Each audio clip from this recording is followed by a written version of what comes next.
السلام علیکم to all, دس از ثنا احمد۔ امید ہے آپ سب لوگ خیریت سے ہوں گے۔ الحمدللہ آپ لوگ کی دعاؤں سے میں بھی خیریت کے ساتھ ہوں اور ایک اور ڈیلی بلاگ کے ساتھ حاضر خدمت بھی۔ ناظرین و حاضرین، جیسے کہ آپ سب جانتے ہیں کہ روز کی بنیاد پر آپ کے سامنے ایک بلاگ حاضر ہوتا ہے، چاہے وہ انبیاء کرام کا کوئی تاریخی واقعہ پیش آئے یا پھر قرآن کا سبق ہو یا اسی طریقے سے کوئی بھی نصیحت آموز واقعہ ہوتا ہے۔ میری حد الامکان یہ کوشش ہوتی ہے کہ میں آپ کے سامنے وہ پیش کروں جو میں نے خود پڑھا ہے۔ پہلے میں خود اس کی اسٹڈی کرتی ہوں، دین وہ میں آپ کے سامنے بلاگ کی صورت میں پیش کرتی ہوں، اور اس امید کے ساتھ کہ آپ کو یہ بلاگ بہت اچھا لگتا ہے، پسند آتا ہے، اور آپ ضرور کامنٹس باکس میں اس کا بارے میں بتایا کریں کہ آپ نے کتنا اس سے نصیحت حاصل کی یا درس ہدایت پائی۔ چنانچہ ہر بلاگ سے پہلے ہم اللہ تعالیٰ کی حمد و ثنا ضرور کرتے ہیں کہ بے شک تمام تعریف اللہ تعالیٰ کے لیے ہیں، جو مالک سارے جہاں والوں کا، روز جزا کا مالک۔ ہم تیری ہی عبادت کرتے ہیں اور تجھ سے ہی مدد چاہتے ہیں۔ ہم کو سیدھا راستہ چلا، راستہ ان کا جن پر تو نے انعام کیا، نہ کہ ان کا جن پر غضب ہوا اور نہ بہکے ہوں گا۔ الہی قبول فرما، آمین ثم آمین۔ جی ہاں ناظرین و حاضرین، آج کا جو میں ولاگ آپ کے سامنے پیش کروں گی وہ ہم اکثر اپنی کہانیوں کے اینڈ میں یا اپنی گھر میں بھی مختلف اوقات میں یہ بول دیتے ہیں کہ کیا کوئی قارون کا خزانہ ہاتھ آ گیا ہے، کیا ہو گیا ہے۔ تو یہ کیا چیز ہے، یہ کون تھا اور کس طریقے سے اس کا خزانہ تھا، اس نے کس طریقے سے خزانہ حاصل کیا، میں وہ ولاگ آپ کے سامنے پیش کروں گی۔ تو آئیے میں آج آپ کو بتاتی ہوں کہ یہ قارون تھا کون۔ قارون حضرت موسیٰ علیہ السلام کے چچا یسحر کا بیٹا تھا۔ بہت ہی شکیل اور بہت ہی خوبصورت تھا، اس لیے لوگ اس کے حسن و جمال سے متاثر ہو کر اسے منور کہہ کر پکارتے تھے۔ اس کے ساتھ ساتھ اسے یہ کمال بھی تھا کہ وہ بنی اسرائیل میں توریت کا، جی ہاں، جو آسمانی کتابیں چار ہیں، توریت، زبور، انجیل اور قرآن مجید، تو وہ توریت کا بہت بڑا عالم تھا اور بہت ہی ملنسار اور خوش اخلاق انسان تھا، اور لوگ اس کا بہت ہی عزت و احترام و ادب کرتے تھے۔ اب کیا ہوتا ہے ناظرین و حاضرین، یہاں سے اس کی تباہی کا دور شروع ہوتا ہے۔ وہ کس طریقے سے کہ بے شمار دولت اس کے ہاتھ آتے ہی اس کے حالات میں ایک دم تغیر پیدا ہو گیا، ایک دم تبدیلی رونما ہونے لگی۔ جی ہاں ناظرین و حاضرین، جیسے کوئی بھی غربت سے ایک دم امیری کی طرف آتا ہے تو نیا نیا پیسہ آنے کی وجہ سے اس میں غرور و تکبر بھی آ جاتا ہے اور تھوڑا سا اکڑ پنا بھی آ جاتا ہے کہنا چاہیے، تو وہی چیز اس قارون میں آ گئی تھی، اور سامری کی طرح منافق ہو کر وہ حضرت موسیٰ علیہ السلام کا بہت بڑا دشمن بن گیا اور اعلیٰ درجے کا متکبر اور مغرور ہو گیا۔ جب زکوٰۃ کا حکم ہوا تو اس نے حضرت موسیٰ علیہ السلام کے روبرو یہ عہد کیا کہ وہ اپنے مالوں میں سے 1000واں حصہ زکوٰۃ کے لیے نکالے گا، مگر جب اس نے مالوں کا حساب کتاب لیا تو یہ بہت بڑی رقم جو تھی وہ زکوٰۃ کی نکلی، تو اس نے ایک دم اس میں حرص مطلب بخیل بن گیا ایک دم نا، اور کنجوسی کا اس میں بھوت سوار ہو گیا۔ وہ نہ صرف زکوٰۃ کا منکر ہو گیا بلکہ عام طور پر بنی اسرائیل کو بہکانے لگا کہ حضرت موسیٰ علیہ السلام اس بہانے تمہارے مالوں کو لے لینا چاہتے ہیں، یہاں تک کہ حضرت موسیٰ علیہ السلام سے لوگوں کو برگشتہ کرنے کے لیے اس خبیث نے یہ گندی اور گھناؤنی چال چلی کہ ایک عورت کو بہت زیادہ مال و دولت دے کر آمادہ کر لیا کہ وہ آپ پر نعوذ باللہ بدکاری کا الزام لگائے۔ چنانچہ عین اس وقت جب کہ حضرت موسیٰ علیہ السلام واعظ فرما رہے تھے، ایک جمع غفیر کھڑا ہوا تھا، ایک بہت بڑی مجلس ہو رہی تھی، بہت بڑا مجموعہ تھا، اور آپ وہاں فرما رہے تھے، واز کر رہے تھے، تو وہ عورت جو قارون نے سمجھے ایک خرید لی تھی، اس عورت کو وہاں بھیجا۔ اب اس عورت نے آپ سے بدکاری کی ہے، قارون نے آپ کو ٹوکا کہ فلانی عورت سے آپ نے بدکاری کی ہے۔ حضرت موسیٰ علیہ السلام نے فرمایا اس عورت کو میرے سامنے لے آؤ۔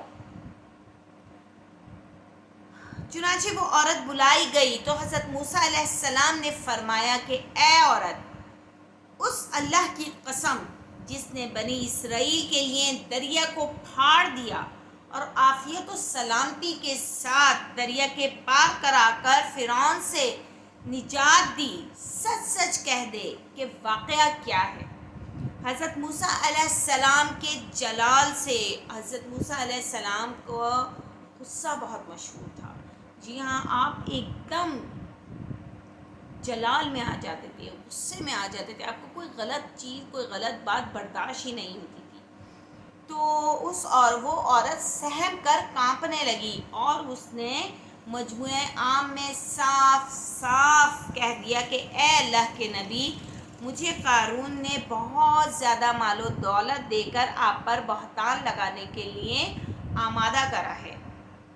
اس وقت حضرت موسیٰ علیہ السلام عابدہ ہو کر سجدہ شکر میں گر پڑے کہ اللہ تعالیٰ تیرا شکر ہے کہ اس عورت نے سچی گواہی دے دی، ورنہ لوگ ان کے بارے میں کیا کیا گمان کر لیتے۔ اور بحالت سجدہ آپ نے یہ دعا مانگی کہ یا اللہ، قارون پر اپنا قہر و غضب نازل فرما دے۔ پھر آپ نے مجموعے سے فرمایا کہ جو قارون کا ساتھی ہو وہ قارون کی طرف چلا جائے، اور جو میرے ساتھ آنا چاہتا ہے وہ میرے پاس آ جائے۔ چنانچہ 2 خبیثوں کے سوا باقی تمام لوگ آپ علیہ السلام کے پاس آ گئے اور قارون کو الگ کر دیا۔ تو پھر حضرت موسیٰ علیہ السلام نے زمین کو حکم دیا اللہ کے حکم سے کہ اے زمین، تو اس کو پکڑ لے۔ کس کو؟ قارون کو۔ تو قارون ایک دم گھٹنوں تک زمین میں دھنس گیا۔ جی ہاں ناظرین و حاضرین، جس طریقے سے انسان دلدل میں دھنس جاتا ہے نا، اسی طریقے سے اللہ کے حکم سے زمین پھٹی اور وہ آہستہ آہستہ گھٹنوں تک اس زمین میں دھنس گیا، اب اس کا اوپر کا دھڑ باقی تھا۔ پھر آپ نے دوبارہ یہی فرمایا تو وہ کمر تک زمین میں دھنس گیا۔ یہ دیکھ کر قارون رونے اور بلبلانے لگا، اور قرابت اور رشتہ داری کا، کیونکہ وہ آپ کا چچا زاد بھائی تھا، لہٰذا وہ آپ کو رشتہ داری کا واسطہ دینے لگا، مگر آپ نے کوئی التفات نہ فرمایا، یہاں تک کہ وہ بالکل زمین میں دھنس گیا۔ وہ جو 2 خبیث آدمی تھے، کافر آدمی تھے، وہ بھی قارون کے ساتھی تھے، لوگوں سے کہنے لگے کہ حضرت موسیٰ علیہ السلام نے قارون کو اس لیے دھسا دیا تاکہ قارون کے مکان اور اس کے خزانوں پر قبضہ کر لے، نعوذ باللہ۔ تو آپ نے اللہ تعالیٰ سے دعا مانگی کہ قارون کا مکان اور اس کے جتنے بھی خزانے ہیں وہ بھی اللہ پاک زمین میں دھنس جائیں۔ چنانچہ قارون کا مکان اور جو سونے کا تھا اور اس کا سارا خزانہ سبھی زمین بوس ہو گیا، زمین میں دھنس گیا۔ اور کس کی دعا سے؟ حضرت موسیٰ علیہ السلام۔ حضرت موسیٰ علیہ السلام کی دعا سے وہ زمین میں دھنس گیا اور اس کے وہ 2 ساتھی بھی زمین میں دھنس گئے۔ اب قارون کا خزانہ، اس کو قرآن کی زبان سے سنیے۔ اللہ تعالیٰ کا ارشاد ہے کہ ہم نے قارون کو اتنے خزانے دیے تھے کہ ان خزانوں کی کنجیاں ایک مضبوط اور طاقتور جماعت بمشکل اٹھا سکتی تھی۔ قرآن مجید میں ہے سورۃ القصص، رکوع نمبر 8، پارہ نمبر 20۔ ان قارون کان من قوم موسیٰ فبغی علیہم وآتیناہ من الکنوز ما ان مفاتحہ لتنوء بالعصبۃ اولی القوہ۔ بے شک قارون حضرت موسیٰ علیہ السلام کی قوم میں سے تھا، پھر اس نے ان پر ظلم کیا اور ہم نے اس کو اتنے خزانے دیے تھے جن کی کنجیاں ایک طاقتور جماعت پر بھاری تھیں. بہت زیادہ، مطلب اس کو اتنے خزانے عطا کر دیے تھے اللہ تعالیٰ نے کہ وہ ان خزانوں کو تالا لگاتا تھا اور اس کی کنجی جمع کرتے، مطلب اتنے خزانے تھے کہ وہ اس کی کنجیاں جو چابیاں ہوتی ہیں اس کے گچھے اتنے بھاری ہو گئے تھے کہ وہ ایک دو افراد بھی نہیں اٹھا سکتے تھے، بلکہ اس کی پوری ایک جماعت تھی جو اس کی کنجیاں اٹھاتی تھی، اس کے ساتھ ساتھ چلتے تھے وہ. حضرت موسیٰ علیہ السلام کی نصیحت. حضرت موسیٰ علیہ السلام نے قارون کو جو نصیحت فرمائی وہ یہ ہے جس کو قرآن مجید نے بیان فرمایا ہے. اسی خواہی والی نصیحت کو سن کر قارون حضرت موسیٰ علیہ السلام کا دشمن ہو گیا تھا. غور کیجیے کہ کتنی مخلصانہ اور کس قدر پیاری نصیحت ہے جو حضرت موسیٰ علیہ السلام کے ساتھ ساتھ ساری قوم قارون کو سناتی رہی کہ اِذْ قَالَ لَهُ قَوْمُهُ لَا تَفْرَحْ إِنَّ اللَّهَ لَا يُحِبُّ الْفَرِحِينَ وَابْتَغِ فِيمَا آتَاكَ اللَّهُ الدَّارَ الْآخِرَةَ وَلَا تَنْسَ نَصِيبَكَ مِنَ الدُّنْيَا وَأَحْسِنْ كَمَا أَحْسَنَ اللَّهُ إِلَيْكَ وَلَا تَبْغِ الْفَسَادَ فِي الْأَرْضِ. سورۃ القصص رکوع نمبر 8 پارہ نمبر 20. جب قارون سے اس کی قوم نے کہا کہ اترا کر مت چل، بے شک اللہ تعالیٰ اترانے والوں کو پسند نہیں فرماتا، اور جو مال اللہ نے تجھے دیا ہے اس سے آخرت کا طلب کر، اور دنیا میں اپنا حصہ نہ بھول، اور احسان کر جیسا کہ اللہ نے تجھ پر احسان کیا، اور زمین میں فساد مت تلاش کر. قارون نے اپنے مال کے گھمنڈ میں اس مخلصانہ نصیحت کو ٹھکرا دیا اور خوب بن سنور کر تکبر اور غرور سے اتراتا ہوا قوم کے سامنے آیا اور حضرت موسیٰ علیہ السلام کی بدگوئی اور ایذا رسانی کرنے لگا. اس کا نتیجہ کیا ہوا؟ اس کو قرآن کی زبانی سنیے کہ قرآن میں اس کے بارے میں کیا ارشاد ہوتا ہے، اور اللہ کی اس قاہرانہ گرفت پر خوف الہی سے ہم کانپ جاتے ہیں. اللہ اکبر. جب ہم یہ پڑھتے ہیں، یہ سنتے ہیں کہ قارون زمین میں دھنس گیا. فَخَسَفْنَا بِهِ وَبِدَارِهِ الْأَرْضَ فَمَا كَانَ لَهُ مِنْ فِئَةٍ يَنْصُرُونَهُ مِنْ دُونِ اللَّهِ وَمَا كَانَ مِنَ الْمُنْتَصِرِينَ. تو ہم نے اس کو اور اس کے گھر کو زمین میں دھنسا دیا، تو اس کے پاس کوئی جماعت نہ تھی کہ اللہ کے عذاب سے بچانے میں اس کی مدد کرتی، اور وہ کوئی بدلہ نہ دے سکا. اللہ اکبر. اللہ پاک نے اس پر کتنا قہر و غضب اور اپنا جو عذاب نازل کیا تھا. ناظرین و حاضرین، ہمارے جسم کا ایک ذرا سا حصہ اگر کسی چیز میں دب جائے تو ہماری روح تک کانپ جاتی ہے. آپ اندازہ لگائیے کہ حضرت موسیٰ علیہ السلام کے کہنے پر حضرت موسیٰ نے اللہ تعالیٰ کے حکم سے آپ نے زمین کو حکم دیا کہ اے زمین پھٹ جا، کھل جا، اور حضرت موسیٰ علیہ السلام کے حکم سے زمین کھلی اور قارون گھٹنوں تک زمین میں دھنس گیا. پھر آپ نے زمین کو حکم دیا کہ اے زمین اور کھل جا، اور اس پر عذاب، اللہ تعالیٰ اس پر عذاب نازل فرما، اور اللہ کے حکم سے وہ مزید زمین میں دھنستا گیا اور بالکل ہی زمین کی تہ میں پہنچ گیا.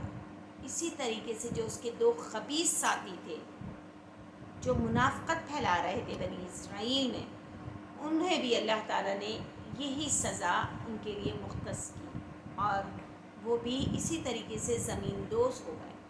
اب وہ جو دو ساتھی تھے وہ مرنے سے پہلے ان کا یہ کہنا تھا کہ حضرت موسیٰ علیہ السلام قارون کو اس لیے زمین میں دھسا رہے ہیں تاکہ ان کی پوری مال و دولت پر قبضہ کر لیں. آپ کو تو کسی مال و دولت کی ضرورت نہیں تھی، چنانچہ آپ نے اللہ تعالیٰ سے دعا کی کہ اے اللہ تعالیٰ اس کے سارے خزانے کو بھی زمین دوز کر دے، زمین بوز کر دے. اور اللہ پاک نے حضرت موسیٰ علیہ السلام کی دعا کو قبول فرمایا اور زمین پھٹی اور اس کا سارا خزانہ بمائے کنجیوں کے، بمائے ہیرے جواہرات، جو اس کا مکان تھا سونے کا، وہ بھی زمین بوس ہو گیا، زمین میں چھپ گیا اور اللہ تعالیٰ نے دوبارہ زمین کو بند کر دیا اوپر سے. اس طریقے سے زمین کے اندر اس کا سارا خزانہ بمائے قارون اور اس کے دونوں ساتھیوں کے زمین بوس ہو گیا. جبھی تو کہتے ہیں نا کہ زمین میں کہاں ہے، کیا تمہارے پاس قارون کا خزانہ ہے؟ تو یہ وہی مثال دی جاتی ہے. تو ناظرین و حاضرین، درس ہدایت، جی ہاں، ہمیں اس سے کیا چیز ہم نے پک کی ہے، ہمیں کیا اس میں مفاد حاصل ہوتا ہے، کیا مواد ہمیں ملا ہے.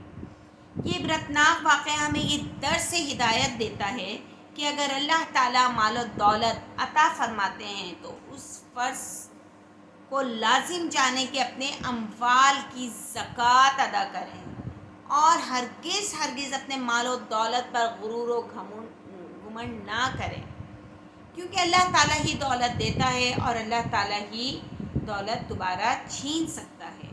ہر وقت اس کا دھیان رکھتے ہوئے تواضع اور انکساری کی عادت رکھیں، ہر لمحے سر بسجود رہیں اور اللہ تعالیٰ کا شکر ادا کریں جو اللہ تعالیٰ نے عطا فرمایا ہے اس پر بھی، اور جو اللہ کے حکم سے آپ کو نہیں ملا اس پر بھی.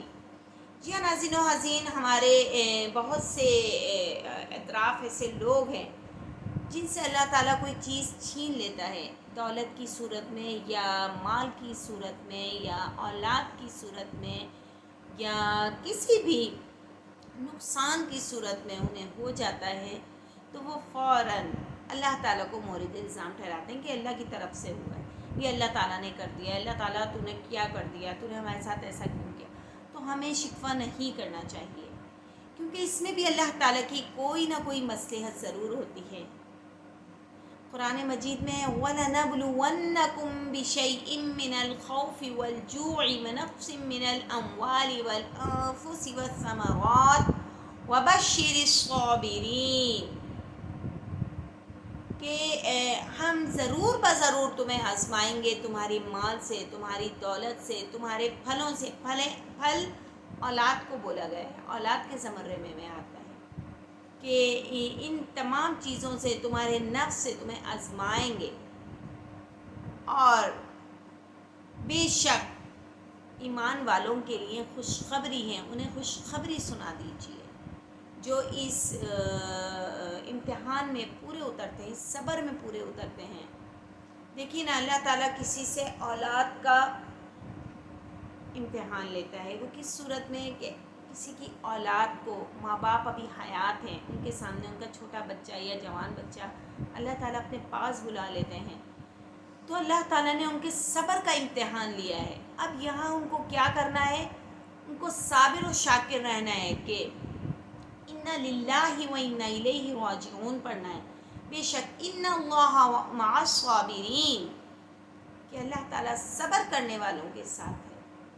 تو ہمیں اس وقت صبر سے کام لینا ہے. کوئی ہماری چیز کھو جاتی ہے، بہت سی قرآنی آیات ہیں، اس کا ورد کریں، بہت ساری مل بھی جاتی ہیں، کچھ نہیں ملتی تو اس پر بھی شکر ادا کریں، صبر کریں.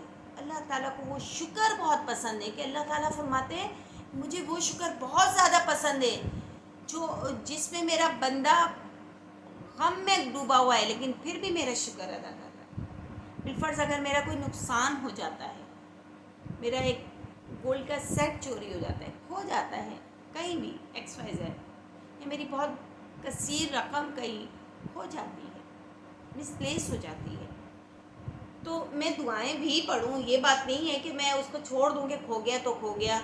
جی نہیں، آپ اپنی سی کوشش بھی کریں اور دعائیں بھی، قرآن دعائیں پڑھیں اور پھر صبر سے کام لیں. اللہ تعالیٰ دیکھیں اگر وہ آپ کے نصیب میں ہوگا آپ کو دوبارہ مل جائے گا. ابھی ریسنٹلی میری بھانجی کے ساتھ یہ واقعہ ہوا ہے کہ اس کو اپنی گولڈ کی چیز، وہ جہاں اس نے اپنا سارا گولڈ رکھا تھا وہاں اس کی چند گولڈ کی چیزیں اس میں موجود نہیں تھیں، باقی موجود تھا وہ نہیں تھی، تو بڑی پریشان تھی. اور پھر میں نے بھی اس کو یہی بولا کہ بیٹا ہو سکتا ہے آزمائش بھی ہوتی ہے، صبر سے کام لو اور انا للہ و انا الیہ راجعون پڑھو، انشاءاللہ تعالیٰ اللہ تعالیٰ کے حکم سے چیز مل بھی جائے گی. اور ماشاءاللہ وہ بھی پڑھنے پڑھانے والی بچی ہے. اور اس نے جب دوبارہ جا کر دیکھا تو سوٹ کیس میں بالکل سامنے ہی اس کی وہ ڈبیا موجود تھی جس میں اس کی گولڈ کی چیزیں تھیں. تو سبحان اللہ. ناظرین و حاضرین دیکھیے کہ سم ٹائمز ہمیں وہ چیز ہماری نظروں کے سامنے ہوتی ہے لیکن ہمیں نظر نہیں آتی. بہت سی چیزیں پریشان بھی کرتی ہیں انسان کو، وہ بھی اللہ ہی کی طرف سے ہوتا ہے. اللہ تعالیٰ ہمارا صبر بھی دیکھ رہا ہوتا ہے کہ میں نے اس بندے سے اس کی فلاں چیز چھین لی ہے تو یہ کس طریقے سے میرا شکر ادا کرتا ہے یا ناشکری کرنا شروع کر دیتا ہے، شکوہ شروع کر دیتا ہے. بہت سی انسان کے دماغ میں باتیں آ جاتی ہیں، وہ کرنا شروع کر دیتا ہے انسان. لیکن ہمیں کیا کرنا ہے؟ سب سے پہلے درود شریف پڑھتے رہنا ہے، وہ چیز ڈھونڈنی ہے. انا للہ و انا الیہ راجعون پڑھتے رہنا ہے، وہ چیز مل جائے گی اگر آپ کے اختیار میں ہوگی. اگر اللہ نے وہ آپ کے نصیب میں رکھی ہے تو آپ کو ضرور مل جائے گی، بشرط یہ کہ آپ صبر سے کام لیں. ٹھیک ہے ناظرین و حاضرین، تو یہ آج کا جو بلاگ تھا یہ اس لحاظ سے بہت زیادہ امپورٹنٹ تھا کہ آج کے دور میں جب اللہ تعالیٰ کسی کو دولت سے ہمکنار کرتا ہے، دولت سے نوازتا ہے، تو وہ پھر اس میں ایک دم تغیر پیدا ہو جاتا ہے، اس میں ایک دم تبدیلی رونما ہو جاتی ہے.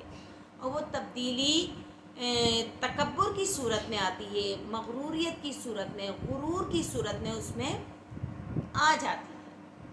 تو ہمیں چاہیے کہ اگر اللہ تعالیٰ ہمیں آزماتا ہے مال و دولت دے کر بھی، تو ہمیں چاہیے کہ ہم غرور و تکبر کو اپنے دل و دماغ سے بالکل نکال دیں. اور اللہ تعالیٰ نے جو ہمیں مال عطا کیا ہے اس میں سے کچھ حصہ غریبوں کا مختص کر دیں جو زکوٰۃ کی صورت میں ہوتا ہے. تو ہمیں اپنے مال میں سے کچھ حصہ زکوٰۃ کا جو ہم پر لازم ہو جاتا ہے ہمیں وہ ادا کرنا چاہیے. یہ نہیں کہ ہمارا مال و دولت بہت زیادہ ہے تو ظاہر ہے پھر زکوٰۃ بھی زیادہ ادا ہوگی. اور جب ہم زکوٰۃ کا حساب کتاب کرنے بیٹھتے ہیں تو کہتے ہیں ارے یہ تو اتنے ہزاروں پہ پہنچ گئی ہے.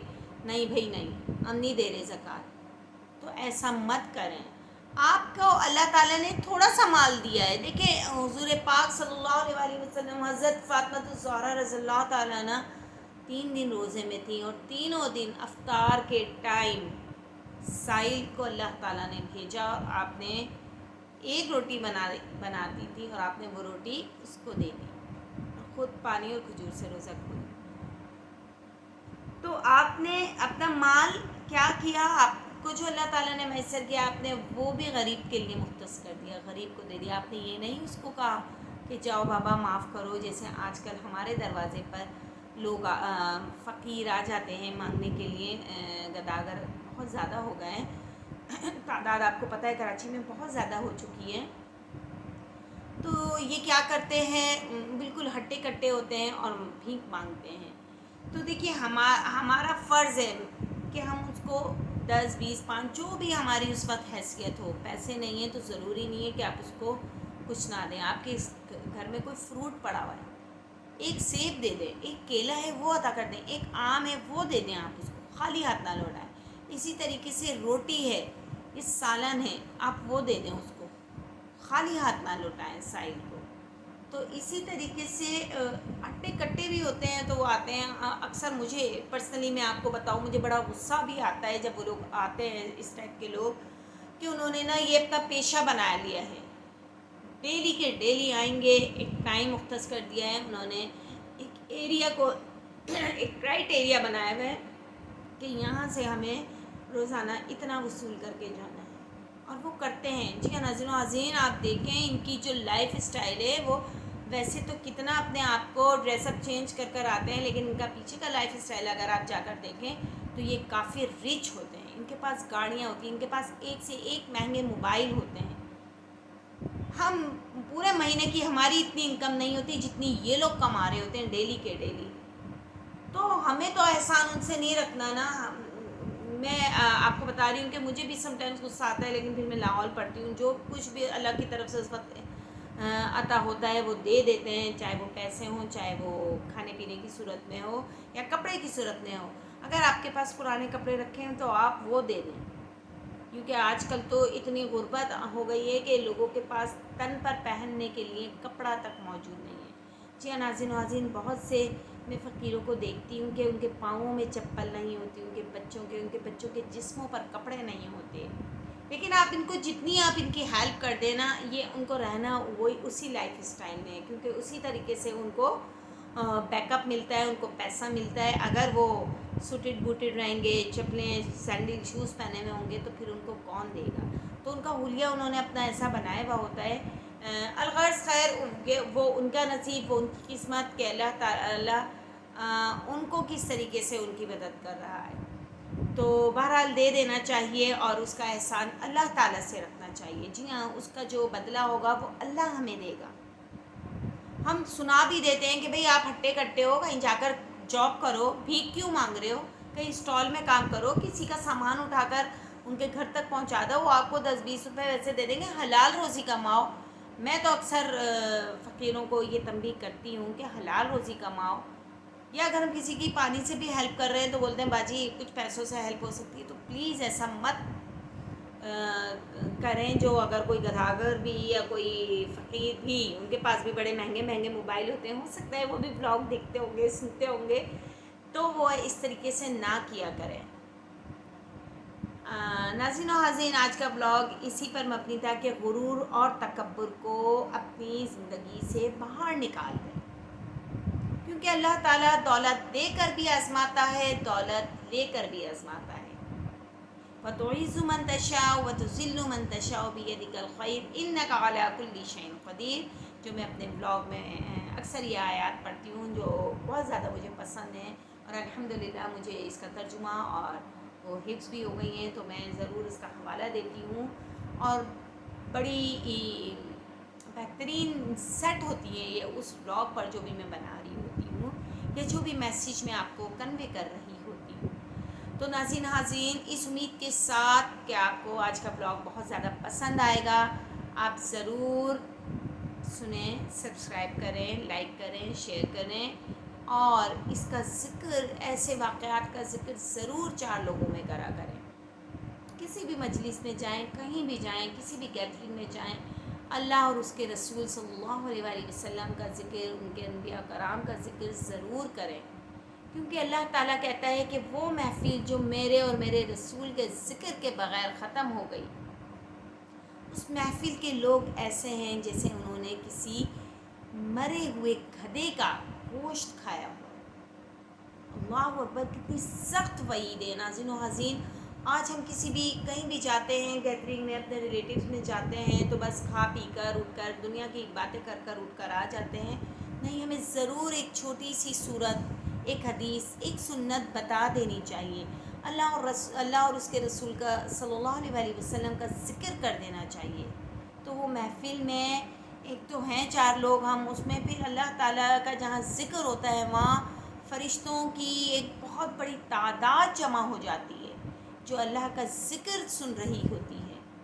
سبحان اللہ. تو ہمیں چاہیے کہ ہم اپنی روٹین لائف میں ایسی چھوٹی چھوٹی باتوں کو شامل رکھیں، تاکہ آگے کی جو نسل ہے، جو ہمارے بچے ہیں، ان میں یہ چیز ڈیولپ ہو، ان میں یہ چیز ٹرانسفر ہو، اور وہ بھی اپنے حلقہ احباب میں یا وہ جہاں کہیں بھی ان کی گیدرنگ ہو، وہ بھی ضرور ان باتوں سے دوسروں کو فیضیاب کریں. انشاءاللہ تعالیٰ کل دوبارہ ایک نئے بلاگ کے ساتھ حاضر ہوتے ہیں. ٹل دین، اللہ حافظ اور السلام علیکم ورحمۃ اللہ وبرکاتہ.